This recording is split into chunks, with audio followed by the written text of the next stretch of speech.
So we have the student of Akame, but can she live up to that Night Raid name, though? That was one thing we'll have to see, especially in this series, since it's gonna be heavily involved, I feel, for a while with Akame. Whether or not, like, she will, like, disappear after a while, or whether or not she seems to be a mainstay, I think there is kind of we're more on that second option.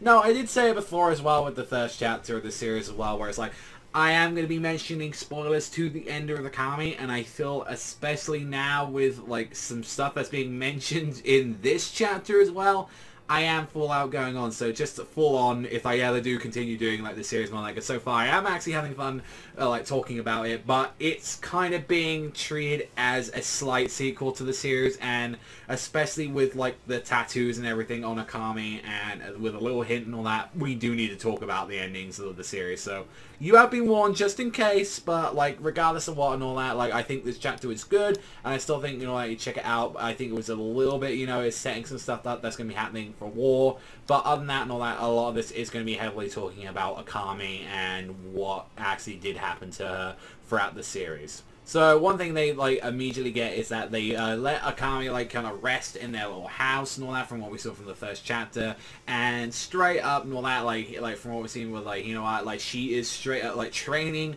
with her friend Tabari, and she immediately and all that, she sucks. She just straight up sucks, and even Akame points this out.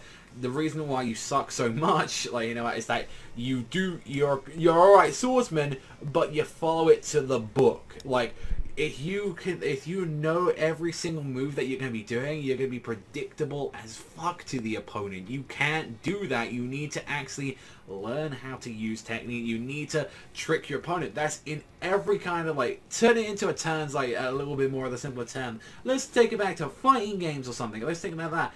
What happens if you know full out that it's like your opponent, I know how to do a Hadoken, and that's the only move I know how to do. Like, I know how to do that. Then you're going to keep avoiding if they're going to trying to do that attack, or if you keep switching it up and, like, doing different techniques and doing everything, it works a little bit different. Like, you know, like, you need to make sure, like, the opponent second guesses himself at every turn. Like, that's kind of how, like, combat works for the most part. But even still, like, what we found out, as she was asking, like, as well as, like, oh, is this, you know, this got to be the country that, you know, I've been seeking for, like, all this time and all that, like, as we saw at the end of the Akame, like, manga, where she was going on to an entire journey, and this was something that was kind of hinted at and saying, like, our country hasn't been known about that, like, by this now. I think it's, like, Jinwa was, like, the original name of the islands, and it was, like, okay, that name hasn't existed for 1,000 years, but no, like, that our ancestors used to call it that. And I think a lot of people, like, even though I immediately saw, okay, because Akame looks really shocked, and it was like, oh, is this the place, though? I had a slight sneaking suspicion that maybe this, like, Akame has actually been under sleep, or she's, like, as far as you know, and all that, she's been in a bit of a, like, a kind of sleep or a permanent thing with this curse, like, she's got on her. Remember that her entire face is, like, all cursed and branded by, like, her sword at the end of the series and all that to give her power to defeat S-Death. That might be something. I know that's 2 chapters in, but clearly, like, the 2 series are connected in the same universe. But why exactly would, like, Akame know the, like, the old name? Unless, like, this is a problem as well, where it's like, this is something where it's like, I'm going to go over to these islands and I'm going to heal maybe, like, the people that, like, you know, the Akame's land and all that haven't interacted with these people for 1,000 years, so they didn't know, because they did say that the name changed during when it was united, all the islands were united, and now they've been under war. But, like, you can call that fucking, like, jump in the moon or something like that. But then again, we are considering someone that has been cursed by a demonic blade to, like, try and kill one of the most powerfulest people on the fucking planet at that point that could stop time as death. So, yes, and considering that, we are still thinking about whether or not, if that is 1,000 years, that could explain as well why they might be trying to get rid of Tegus in this series. Now, the problem is that, like, with what we've seen so far, like the introduction of the series, and mind you, it's 2 chapters in, so like you throw a bunch of like shit and all that here and there and all that, and see what just like lands on the wall. You have to consider, what if they want to abandon the Tegu concept and go something else, where it's like, well, these ancient items haven't existed though, you know, they haven't been around. We heard stories about these things from like people overseas, but it can be something like that, and I feel like that's where a lot of it goes. And a good majority of the chapter was like we got to see like a bunch more like the training and all that, getting like Hinowa's running, getting ready for war, kind of understand where a little bit she comes from, and even as well like seeing like I am a fisherman like by heart, so was my mother. She joined the war and I wanted to follow in her footsteps as well.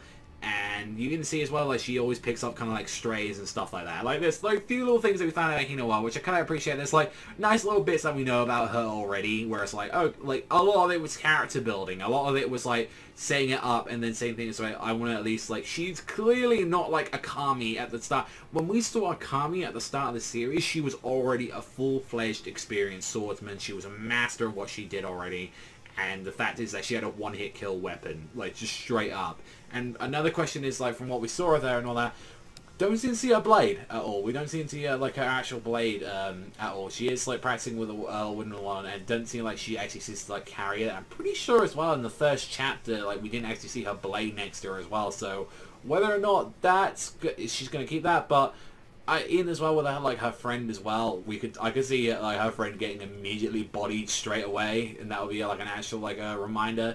We'll have to wait and see though, like whether or not I can see like her getting fucked up straight away, like if she's like gonna be that shit. Like, but I do appreciate she's like there, like yeah, I'm really strong, but I'm gonna two-wield and see if I'm gonna act like shit and all that. But regardless, I felt like the chapter and all that, like from what we saw, it was fine. I feel like at certain part, I will say for majority, I feel like Chapter 2's art was slightly improved for a little bit. I still think there was like little bits here and there where I felt like the characters looked a little bit wonky. There was a few faces and all that. I still like, it's kind of weird going back to like what I'm used to seeing with like this author and all that, and then seeing like this completely new artist on board for like his writing and stuff. So it's still a little bit weird to go through and all that, considering like I'm seeing this character for about 3 or 4 years looking one way and it's now looking a different way. But regardless, like I thought it was an alright chapter. It wasn't mind exploding, but it could have maybe just like slightly hinted about something about Akame, whether or not like she is actually like and that would be a kind of sad thing to know about and all that, where it's just the same world, but all the characters that we've known about for like, you know, thousands of years and stuff like that. Like I could see like Akame going back or something if she lives throughout the series. If she like goes back and she sees like the skeleton of like Tatsumi or something, like she sees like this giant dragon skeleton. Like I feel like that would be really cool. Like she like went back and saw that and is saying like I'm home. Like I feel like that would be a nice little thing.